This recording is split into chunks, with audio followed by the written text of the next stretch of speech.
श्री स्वामी समर्थ. ओम साईराम. आपल्या चॅनल साई सात सात मध्ये मनापासून हार्दिक स्वागत आहे. आज मी दीपदान पूजा करणार आहे.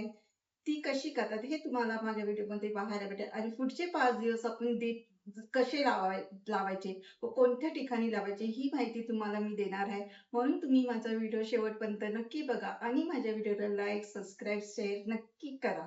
Thank you so much. अधिक महिन्यात 33 दीपदान केले जाते. पुराणामध्ये 33 कोटी देवांचे प्रतीक आहे व अधिक महिन्यात विष्णू देवांची पूजा केली जाते. आज कमला एकादशी आहे म्हणून मी 33 दीपदान पूजा करणार आहे. एक तांब्या घेऊन तांब्यावर स्वास्तिक काढले व लहान प्लेट घेतली व त्यावरही स्वास्तिक काढले.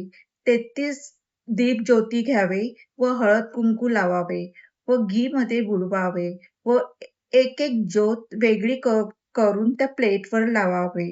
हळद, कुंकू, फूल, अगरबत्ती दाखवून त्या पेटवाव्या व प्रार्थना करावी. घरातली पीडा दूर होऊ द्या व पितरांचा आशीर्वाद आमच्यावर असू द्या. मग नंतर विष्णू नामावली किंवा पितृभय नमः हा मंत्र म्हणावा. एकादशी पासून ते अमावस्यापर्यंत रोज दीपदान करावे व 5 दिवे रोज ठेवावे. एक दक्षिण दिशेला पितराचे स्थान असते, तिथे ठेवावा. दुसरा दिवा तुळशीजवळ, ते विष्णू देवांना प्रिय आहे.